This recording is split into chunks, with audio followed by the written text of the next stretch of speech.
सांगली विधानसभा मतदारसंघातून मला निवडून आणण्यासाठी माझ्या लाडक्या बहिणी आणि माझे लाडके भाऊ तसेच या भागातील मतदारांनी माझ्यावर विश्वास ठेवून मला निवडून दिला आहे। त्यांच्या विश्वासाला कुठेही तडा लावून जाणार नाही। रुक्मिणीनगर आणि शामरावनगर या परिसरातील विकास कामे करून या भागाचा कायापालट करणार असे आश्वासन नूतन आमदार सुधीर गाडगीळ यांनी बोलताना दिले। सांगलीतील रुक्मिणीनगरमध्ये श्री गणेश जयंती निमित्त श्री समर्थ कला क्रीडा आणि सांस्कृतिक मंडळ आणि नवरात्रोत्सव यांच्या वतीने सांगली विधानसभा मतदारसंघातून तिसऱ्यांदा आमदारपदी निवडून आल्याबद्दल आमदार सुधीरदादा गाडगीळ यांचा नागरी सत्कार माजी खासदार संजय काका पाटील यांच्या हस्ते करण्यात आला। यावेळी आमदार सुधीर गाडगीळ बोलत होते। यावेळी माजी आमदार दिनकर पाटील, माजी आमदार नितीन शिंदे, स्वाती शिंदे, गीतांजली टोपे पाटील, राहुल टोपे, संदीप दळवी, राहुल नलावडे आदी उपस्थित होते। या कार्यक्रमाचे आयोजक प्रमोद उर्फ राजू नलावडे व त्यांच्या सहकाऱ्यांच्या वतीनं करण्यात आले। या कार्यक्रमात मुख्य आकर्षक म्हणून हरियाणातील सुप्रसिद्ध अघोरी नृत्य आयोजित करण्यात आले होते। हे नृत्य पाहण्यासाठी नागरिकांनी प्रचंड गर्दी केली होती। यावेळी मंडळाच्या वतीनं गणेश जयंतीनिमित्त महाआरती करून महाप्रसादाचं आयोजन करण्यात आलं होतं। अंदाजे 4000हून अधिक भाविकांनी या महाप्रसादाचा लाभ घेतला। सामाजिक कार्यकर्ते राजू नलावडे आणि त्यांच्या सहकाऱ्यांनी या कार्यक्रमाचे आयोजन केले होते। या कार्यक्रमाला नागरिकांनी उत्स्फूर्त प्रतिसाद दिला आहे।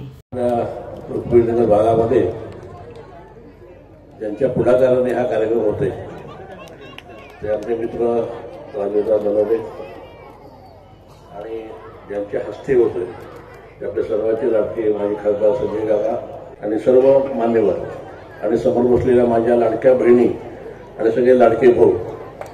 नुसत्या बहिणीला लाडके म्हणतात तर काका भाऊ लागवते, त्यालाही लाडकं म्हटलं पाहिजे। आणि खरोखर हा माझा सत्कार नाही आहे, मी हा तुमचा सत्कार समजतो। कारण तुमच्या मतदारामुळे मी निवडून आलो, कारण मी हा जो सत्कार आहे हा तुम्हाला मी अर्पण करतो की ते तुमच्यामुळे घडलं। आणि सगळ्या महिला आणि सगळे माझे बंधू हे रस्त्यावर आले आणि त्यांनी मतदान केलं, यासाठी हा विजय झालेला आहे। मी जे काम 10 वर्षात केलं त्याची पोचपावती असं मी समजतो। माझ्या विजयामध्ये दिग्गज असतील, काका असतील, सगळ्यांचीच भागीदार होती। पण मुख्य करून कार्यकर्ते आणि आपण लाडक्या बहिणी या सगळ्या त्याला जबाबदार आहेत। आणि यापुढे माझं असंच काम चालू राहील।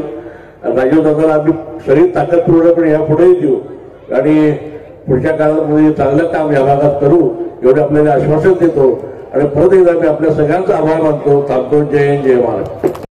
आज खासदार नाही तरी सुद्धा मला आग्रहानं बोलवलं।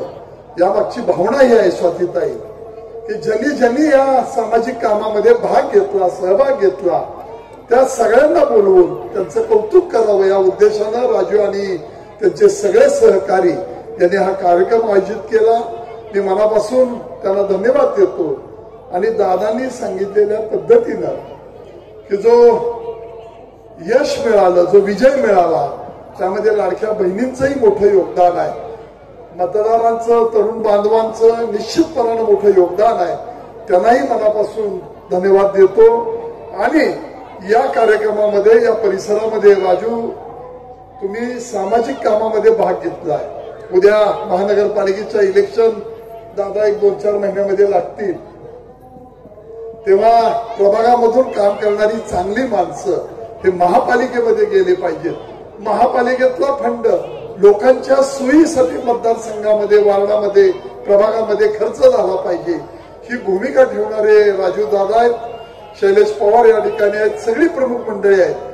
तेव्हा या काम करणाऱ्यांच्या पाठीशी तुम्ही निश्चितपणाने आशीर्वाद द्यावा ही आग्रहाची विनंती करतो। गणेश जयंतीच्या दिवशी तुम्हाला सगळ्यांना मनापासून शुभेच्छा देतो। सालाबादाप्रमाणे यावर्षीही गणेश जयंती सोहळा 2025 आज इथे आम्ही मोठ्या उत्साहाने साजरा केला। याचे औचित्य साधून आज आम्ही हरियाणाचे अघोरी नृत्य, तांडव नृत्य हे कलापथक सादरीकरण केलेलं आहे। त्याला मोठ्या प्रमाणात, मोठ्या उत्साहात पाठिंबा मिळाला आणि जवळजवळ 4000 लोकांचा महाप्रसाद आम्ही इथे आज केलेला आहे। मोठ्या उत्साहात हा सोहळा संपन्न झाला। याचे औचित्य साधून आज आम्ही सांगलीचे आमदार कार्यसम्राट सुधीरदादा गाडगीळ यांचाही सत्कार आमदारपदी नियुक्ती झाल्यामुळे आम्ही त्यांचाही सत्कार आज केलेला आहे। संजय काका या कार्यक्रमाच्या सगळ्या कार्यक्रमाच्या अध्यक्षस्थानी होते. संजय काका माजी खासदार, तसेच आमचे इतर मान्यवर माजी आमदार दिनकर दादा पाटील, नितीनराजे शिंदे, अभिजित पाटील, विक्रम पाटील असे सगळे पाहुणे आमचे यावेळेला ह्या कार्यक्रमाला उपस्थित होते. ह्यापूर्वीचे आमदार दिनकर काका असतील, संजय काका असतील, आत्ताचे कार्यसम्राट आमदार सुधीरदादा असतील, हे आमच्या पाठीशी असेच आम्हाला पाठबळ देऊ देत आणि आम्हाला या भागातील कामं करण्यासाठी त्यांचा पाठबळ मोठा असू दे आम्हाला हीच गणपती चरणी प्रार्थना.